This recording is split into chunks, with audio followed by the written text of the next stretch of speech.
The letter came on a Tuesday, and I remember thinking that was almost funny because Tuesdays had never done anything to me before.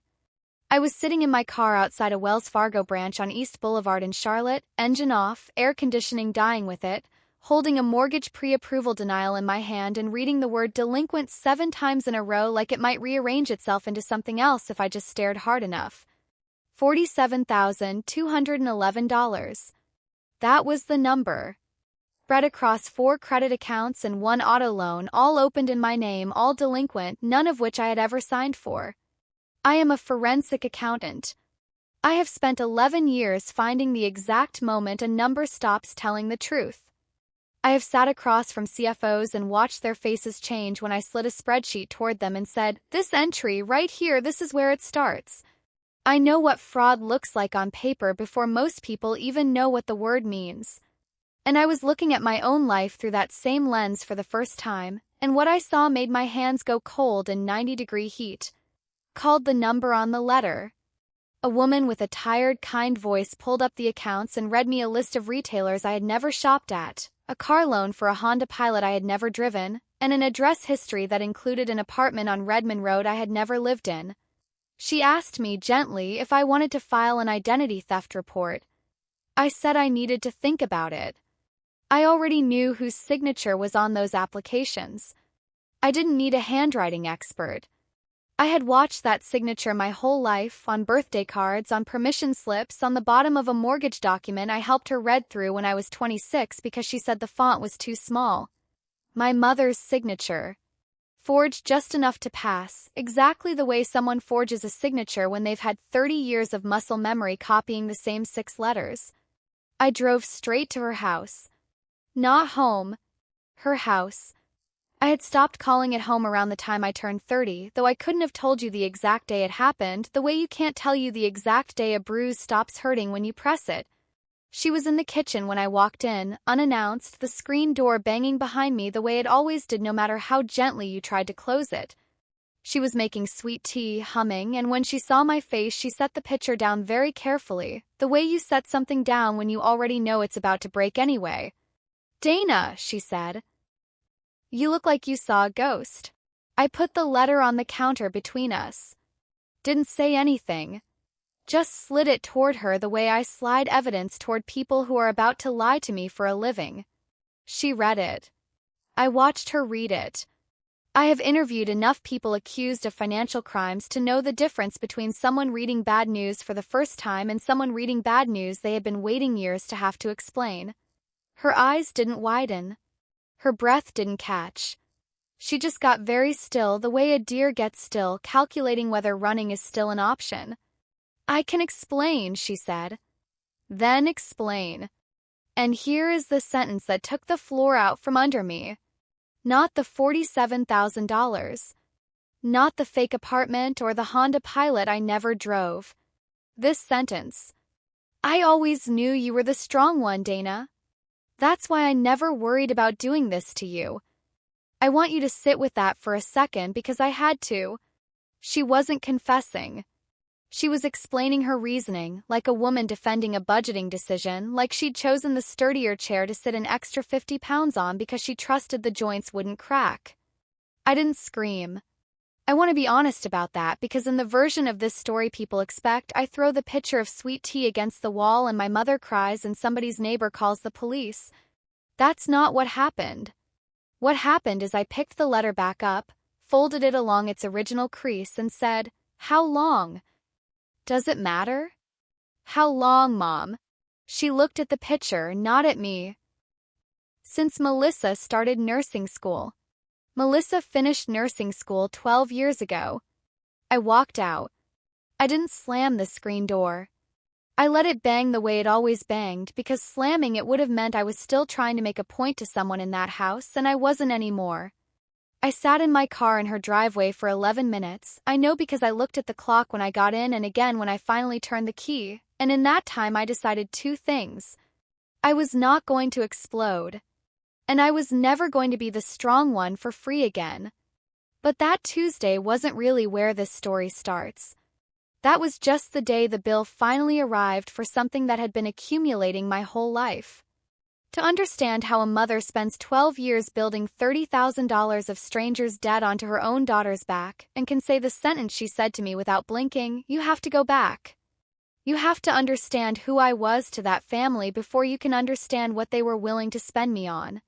So let me explain how we got here. I grew up in a brick ranch house in Matthews, a town that back then was still mostly horse pastures and Baptist churches before Charlotte's suburbs swallowed it whole. My father, Russell, installed HVAC systems for a living and believed a handshake was a legal document. My mother, Carol, ran the house the way some people run a company that's quietly going under, smiling in the lobby, panicking in the back office. There were 2 daughters. Melissa, 2 years older, was diagnosed at 8 with a mild heart arrhythmia that resolved itself completely by the time she was 12, but which had already, by then, permanently rearranged the emotional architecture of our house. And me. I was born healthy, unremarkable, sturdy. In our family, sturdy was not a compliment. Sturdy was a job assignment. I want to be precise about this because precision is the one thing my profession gave me that I'm grateful for even on the days everything else about it feels cold.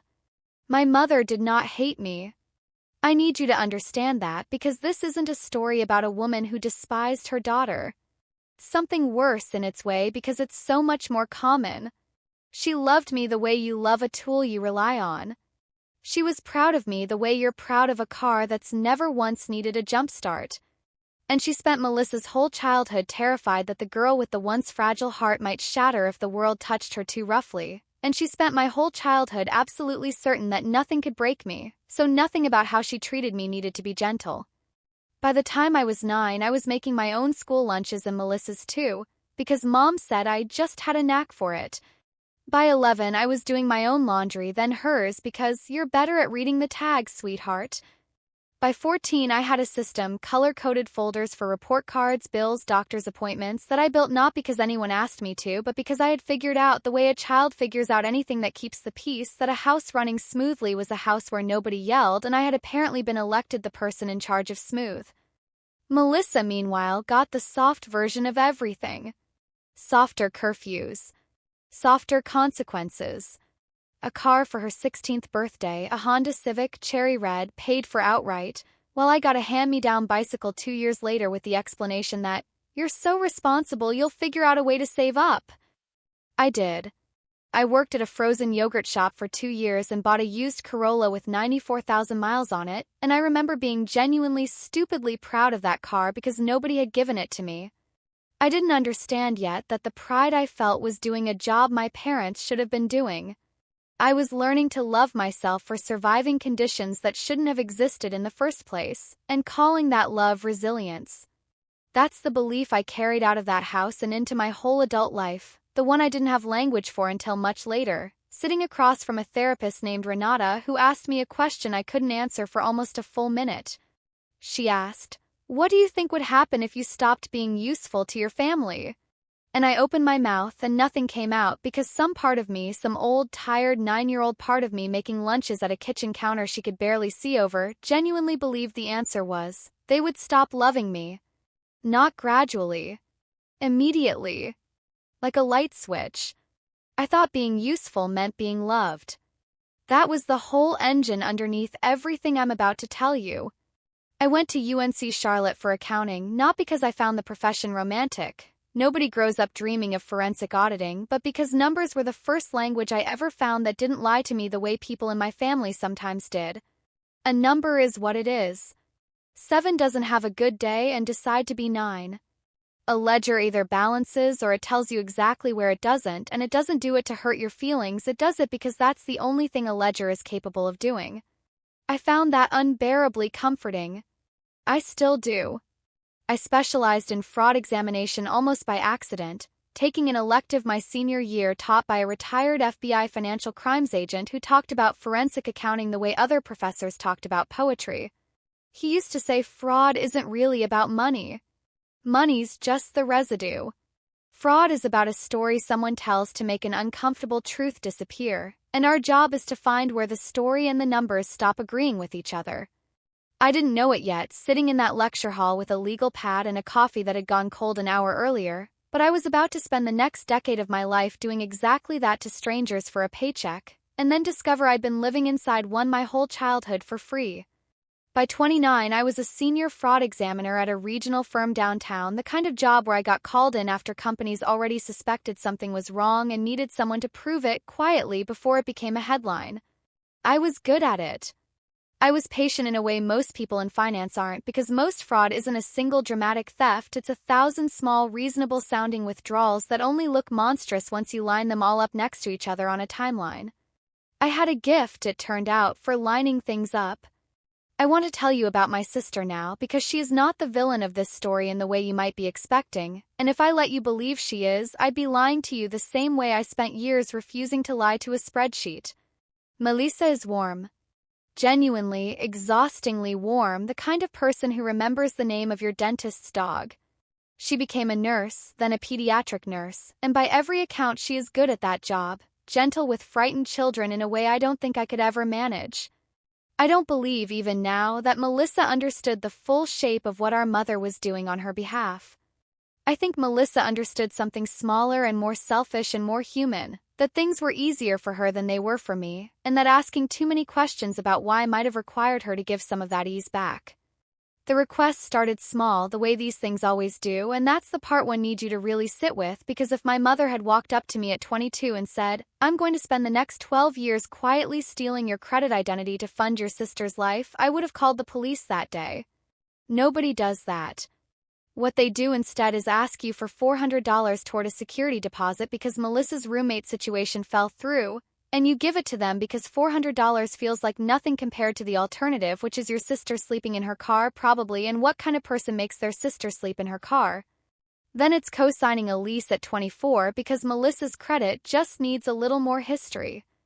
Then it's a loan for nursing school textbooks and equipment at 26, $1,100 paid back in full actually, which made it feel safe, made it feel like proof that this was how our family simply operated. We helped each other, we always got it back, we were close in a way other families weren't.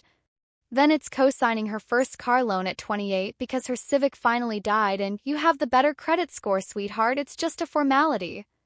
Then it's an emergency credit card at 29, opened jointly for her to use only if something happens, which is the kind of sentence that sounds responsible right up until you understand it was never meant to be temporary. Every single one of those requests, taken by itself, sounded like something a good daughter, a good sister would simply do. That's the mechanism. That's how it works. Exploitation inside a family rarely arrives wearing a villain's face.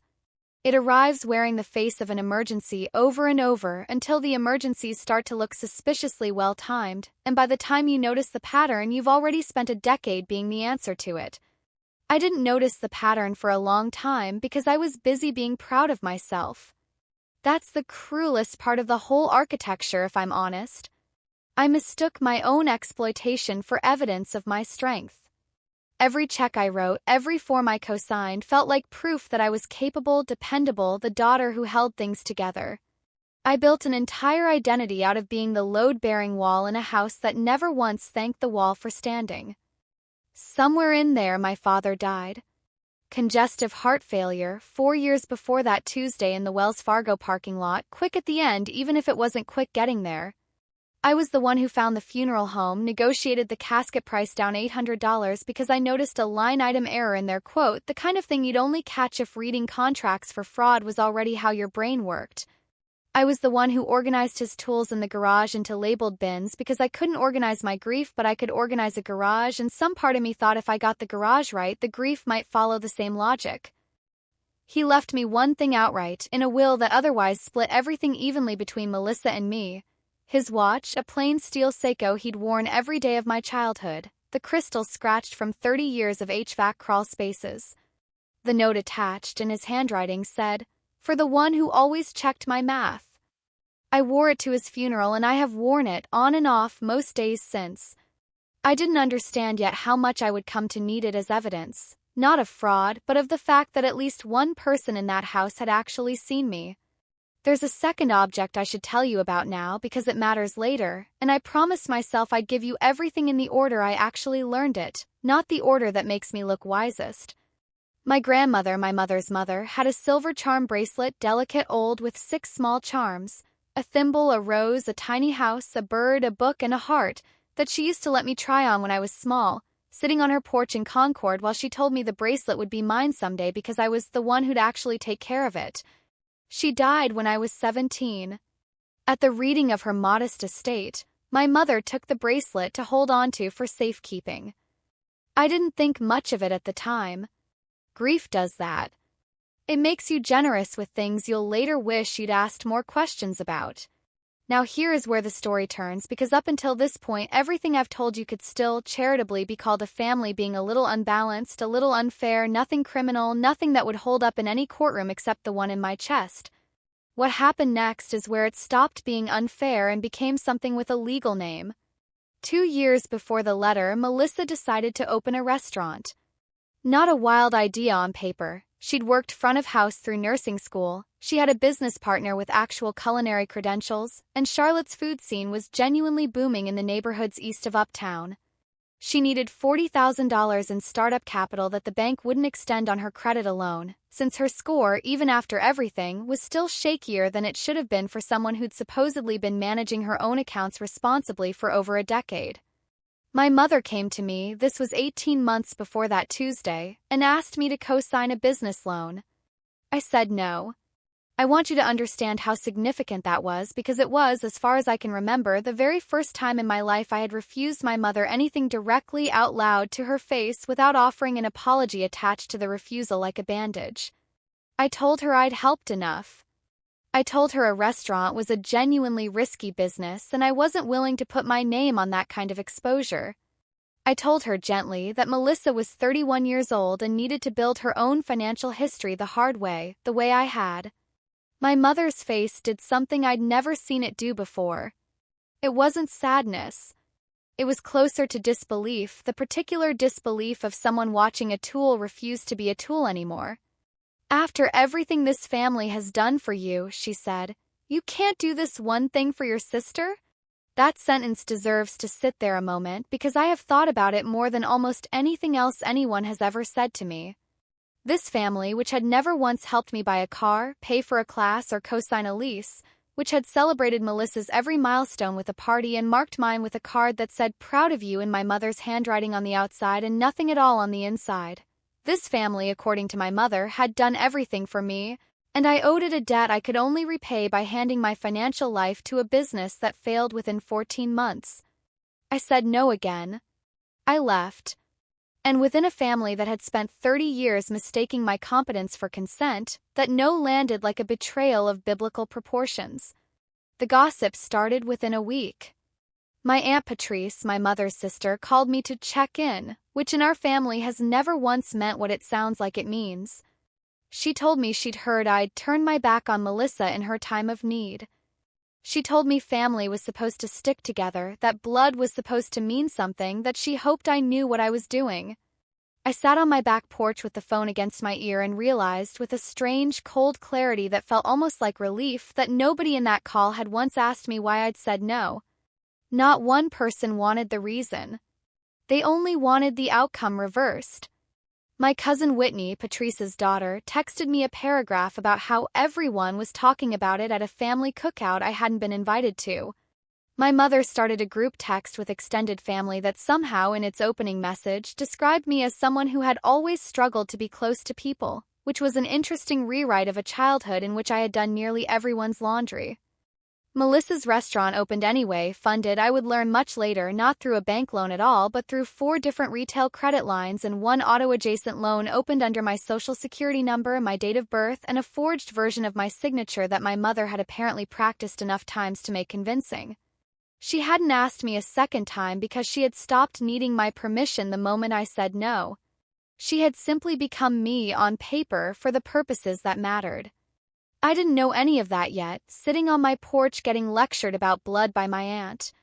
All I knew was that saying no once had cost me more socially than a decade of saying yes had ever earned me ingratitude, and that fact alone should have told me everything if I'd let it. The restaurant, called Magnolia Table out on Central Avenue, did reasonably well for the first 8 months. Good reviews, a nice write-up in the Charlotte Observer's food section, a line out the door on weekend brunches. I went twice, honestly hoping it would work, hoping the version of my family where things simply resolved into happiness without me holding the frame together might actually be real. Then supply costs rose, a health inspection turned up violations that needed expensive repairs, and Melissa's business partner quietly pulled out around month 9, taking half the operating capital's worth of trust with him. By month 14, Magnolia Table closed. The equipment was repossessed. The lease was in default. And every one of those retail credit accounts my mother had opened to prop it up quietly kept accruing interest, unpaid, invisible, sitting on my credit file like a slow leak in a foundation I didn't know I had. I found out on a Tuesday in the Wells Fargo parking lot because I had finally, at 33, decided I was ready to buy my own house. I want that detail to land the way it landed for me because there's something almost unbearably on the nose about it. The exact moment I tried to build something entirely, undeniably mine was the exact moment the debt my family had quietly built onto my back for over a decade finally came due and blocked the door. I didn't file the identity theft report that first day. I sat with it for a week, which I now understand was its own kind of denial, the forensic accountant in me needing time to accept that the fraud I'd find if I let myself look wasn't in some stranger's company ledger, it was in my own name. I finally did what I would have told any client to do on day one. I pulled every credit report, Equifax, Experian, TransUnion, going back 7 years. I requested the original applications from each creditor under the Fair Credit Reporting Act, which any consumer has the legal right to do when disputing fraudulent accounts. I built a timeline. I am good at timelines. It is, professionally speaking, the thing I am best at in the world, and it turned out to be excellent practice for dismantling my own family. What I found, laid out across a spreadsheet I still have saved, was this: 12 years of small, individually explainable withdrawals of trust that had metastasized in the final 18 months into outright forgery. 4 retail credit accounts opened in the 7 months after I refused to cosign Melissa's restaurant loan, totaling $19,000 in inventory and equipment purchases for Magnolia Table. 1 auto-adjacent loan for a delivery vehicle the restaurant used for 11 months before it closed, $22,000 still owed. Interest and penalties on top of both, another $6,000 and change. All of it opened using an address I confirmed belonged to a P.O. box my mother had rented specifically so the statements wouldn't arrive at either of our homes. All of it signed with a version of my signature just close enough that a bored retail credit clerk would have waved it through in 11 seconds without a second look. I sat with that spreadsheet for 3 days before I did anything else. I read my father's inscription on the back of his watch, for the one who always checked my math, probably 40 times in those 3 days, turning the watch over and over in my hands like it might tell me what to do next, the way it never quite had when he was alive either, but the habit still felt like company. Then I drove to my mother's house the second time, and this time I brought the spreadsheet with me, printed in a manila folder, because some part of me needed the evidence to be a physical object I could set down on her kitchen counter the way I'd set down the letter, needed her to have to look at the numbers in my handwriting rather than hear them explained away in the air where words are so much easier to bend. She was not surprised to see me. I think some part of her had been waiting. I laid the pages out on the counter, one by one, in date order, the way I would for a client's board of directors. I didn't raise my voice. I want to be very clear about that because I know the version of this story people expect includes screaming, and my restraint through all of it isn't because I didn't feel anything, it's because I have spent 11 years learning that rage in a room like that only ever gives the other person something to react to instead of something to answer for. I wanted her to answer. "This is identity theft, Mom," I said. "Not favoritism. Not unfairness. A federal crime. $47,000 of federal crime with your handwriting on it." She didn't deny the amount. She didn't deny the signatures. What she did instead, and I want you to really hear this, was reach for the folder like she wanted to take it the way you'd take something away from a child holding a knife wrong. "You don't understand what it's been like," she said. "Watching your sister struggle. Watching her almost lose everything she worked for. You've always been able to handle things, Dana. I knew if it ever came out you'd be able to fix it. You always fix things. I'm not fixing this. It's family money, Dana. It's not like I stole from a stranger. I have replayed that sentence more times than any other sentence anyone has ever said to me because I think it is, without exaggeration, the truest window I ever got into how she saw me. Not a daughter. Not even, in that moment, fully a person with a separate financial existence. A resource. A load-bearing structure that happened to also have a name and a face, one that could absorb $47,000 of someone else's failure and still be standing afterward because I always had been before. I told her I was filing a police report and an identity theft affidavit with the FTC. I told her I needed the original applications, the P.O. box lease, anything with her actual handwriting because building an ironclad dispute file was going to require documentation, and documentation was, as it happened, the one thing in this entire situation I actually knew how to build. She didn't cry, not then. She got angry instead, in a way I'd genuinely never seen from her, not even when I was a teenager pushing every boundary a teenager is supposed to push. She told me I would destroy Melissa's life. She told me a criminal record, even a civil dispute, could end Melissa's nursing license if it ever got tangled up in an investigation, which wasn't even accurate, but fear rarely bothers with accuracy. She told me I had always been cold, always been the one who thought in numbers instead of feelings, and maybe that was why I'd never been able to hold on to a real relationship, and maybe, she actually said this, maybe this was karma catching up to a daughter who'd spent her whole life keeping score. I left. This time I did let the door slam, not out of rage, but because my hand was shaking too hard to control it gently, and I think that's the most honest physical reaction I had in this entire story. Not screaming, not crying, just a door I couldn't quite hold steady. Counterattack, once it started, came from every direction I should have expected and a few I hadn't. Patrice called to tell me Mom had aged 5 years since our conversation and that stress like this could genuinely kill a 61-year-old woman. An argument that would have been more persuasive if my mother's cardiologist hadn't cleared her the previous spring with a clean bill of health. Whitney texted that I was choosing money over family, a sentence I found almost funny given that the entire dispute existed because someone had chosen my money without asking. Melissa herself finally called 3 weeks in, and that call was the hardest one, because Melissa actually cried and told me she hadn't known. She swore she hadn't known where the restaurant's capital had really come from. She'd believed Mom when she said she'd worked something out with the bank. I believed her. I still do. But I also told her, as gently as I could manage, that not knowing didn't undo the debt sitting on my credit file with my name and her business's equipment purchases attached to it, and that I needed her to understand the difference between innocence and consequence because those are two different things and only one of them changes what I have to do next. There was a family meeting, engineered by Patrice, at her house in Cornelius, the kind of ambush where everyone else already knows the topic and you're the only one who has to discover it live. 6 relatives around a dining table that still had a floral centerpiece on it. Like this was a baby shower instead of an intervention aimed at convincing me to drop a federal fraud complaint against my own mother.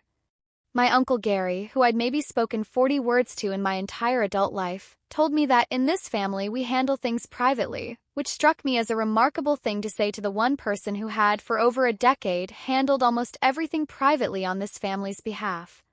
I sat through 40 minutes of it. I didn't defend myself much because I'd learned by then that defense in that room only supplied more material to argue with.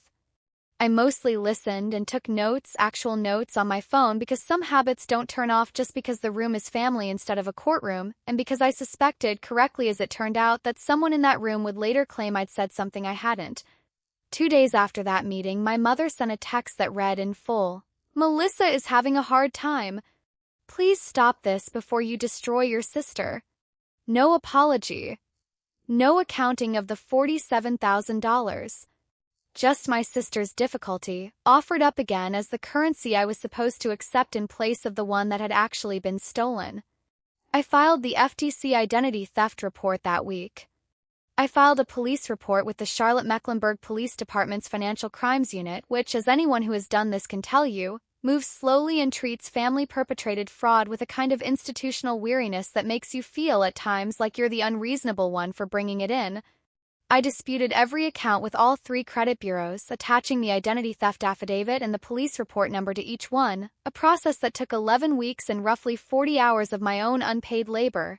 Ironically, the exact kind of unpaid labor I had promised myself I was done providing this family for free. Somewhere around week 6 of that process, my mother tried something I genuinely hadn't anticipated, and it remains to this day the single most effective piece of manipulation anyone has ever aimed at me. She invited me to Sunday dinner. Not a family meeting. Just dinner, the way we used to do it before any of this, before Dad died, back when Sunday dinner meant pot roast and a college football game on low volume in the other room. I almost didn't go. I sat in my car outside my own apartment for 20 minutes deciding, the way I seem to do all my important deciding in cars apparently, and I went because some small, stubborn, still 9-year-old part of me wanted badly for it to be real. It was just the two of us. She'd made the pot roast. She'd set the table with her mother's old china, the same pattern I remembered from every holiday of my childhood. And near the end of the meal, she reached into her cardigan pocket and set something small on the table between us, sliding it toward me the exact way I had once slid a manila folder toward her. The charm bracelet. My grandmother's charm bracelet, the one that was supposed to have been mine at 17, the one she'd been holding on to for safekeeping for 16 years. "I should have given you this a long time ago," she said, and her eyes were wet, genuinely wet, and I want to be honest that some part of my chest cracked open right there at that table. "You were always the one who took care of things.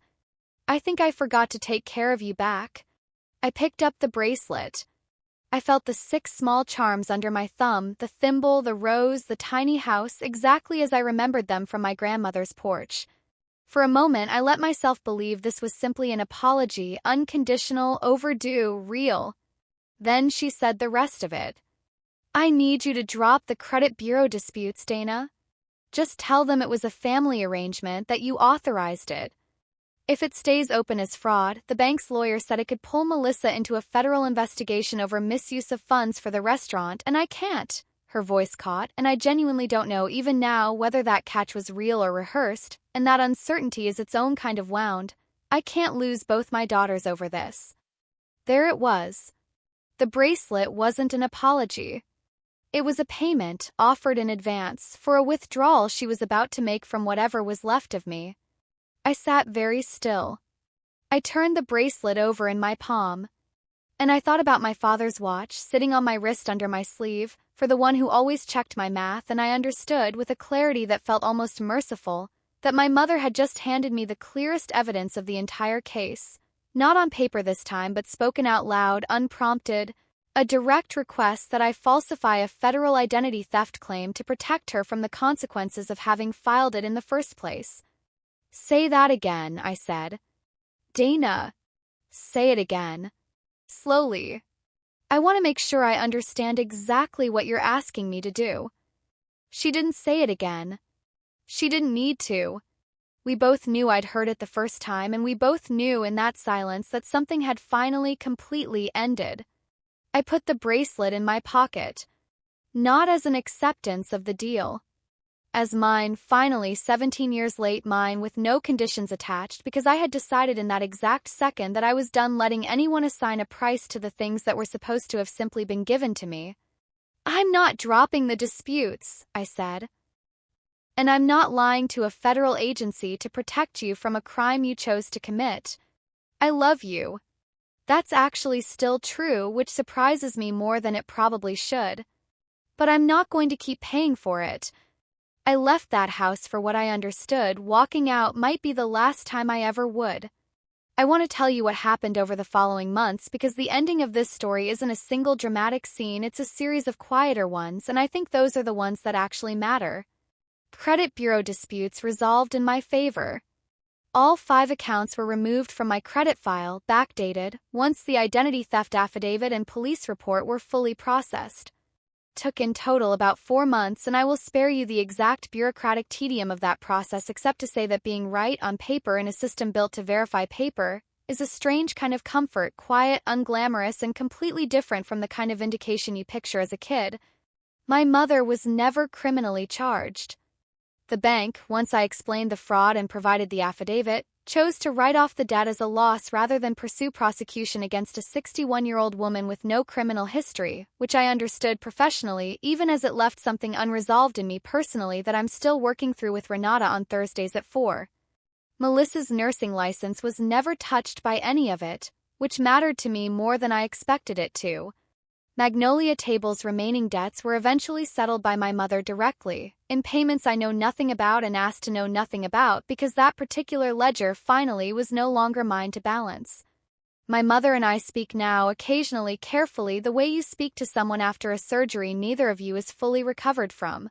She has never, in so many words, apologized for the $47,000.